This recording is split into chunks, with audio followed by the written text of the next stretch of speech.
بسم اللہ الرحمن الرحیم۔ شروع اللہ کے نام سے جو بہت مہربان نہایت رحم والا ہے۔ آج کا ہمارا ٹاپک ہے اذان کی ابتدا۔ جب مسلمانوں کا قبلہ خانہ کعبہ پایا اور اسلام نے بھی روز افزوں ترقی کرنی شروع کی تو مسلمانوں نے کوئی ایسا طریقہ سوچنا شروع کیا جس سے دور دور تک پھیلے ہوئے لوگوں کو نماز کے لیے اکٹھا کیا جا سکے۔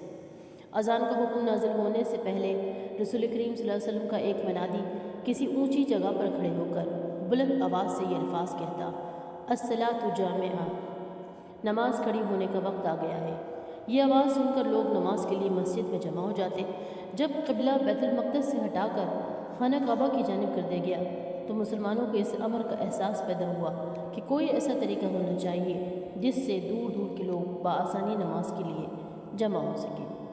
بعض لوگوں نے کہا کہ اس غرض کے لیے بغل بجانا چاہیے، بعض نے ناقوس بجانے کا مشورہ دیا، بعض نے کہا کہ کسی بلند ٹیلے پر آگ جلا دینی چاہیے، لیکن کسی بات پر فیصلہ نہ ہو سکا۔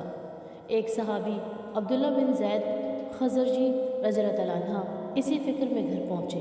گھر والوں نے کھانے کو پوچھا لیکن انہوں نے کھانا کھانے سے انکار کر دیا اور کہا کہ نبی کریم صلی اللہ علیہ وسلم کو نماز کے لیے لوگوں کو بلانے کے لیے مسئلے نے پریشان کیا ہوا ہے، میں جب تک اس مسئلے کا کوئی حل تلاش نہ کر لوں کھانا نہ کھا سکوں گا۔ رات کو سوتے ہوئے انہوں نے خواب میں اذان کے الفاظ سنے۔ انہوں نے دیکھا کہ ایک شخص نے اذان کے الفاظ مسجد کی چھت پر کھڑے ہو کر بلند آواز سے کہے۔ یہ الفاظ کہہ کر وہ کچھ دیر کے لیے بیٹھ گیا، پھر کھڑے ہو کر نماز کی اقامت کہی جو انہی الفاظ پر مشتمل تھی جن الفاظ میں اذان دی گئی تھی۔ عبداللہ بن زید خزرجی رضی اللہ تعالیٰ عنہ بیدار ہوتے ہی نبی کریم صلی اللہ علیہ وآلہ وسلم کی خدمت میں حاضر ہوئے اور رات والا واقعہ کہہ سنایا۔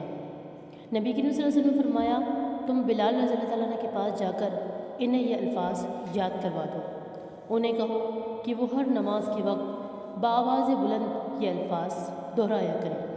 جب پہلی بار حضرت بلال رضی اللہ تعالیٰ عنہ کی زبان سے یہ الفاظ نکل کر مدینے کی فضا میں گونجے، حضرت عمر رضی اللہ تعالیٰ عنہ رسول کریم صلی اللہ علیہ وآلہ وسلم کی خدمت میں حاضر ہوئے اور عرض کیا، یا رسول اللہ صلی اللہ علیہ وآلہ وسلم، میں نے بھی آج رات خواب میں ایک شخص کو بائینہ یہی الفاظ کہتے سنا ہے۔ اس طرح اذان کا آغاز ہوا جو تا قیامت جاری رہے گا انشاءاللہ العظیم۔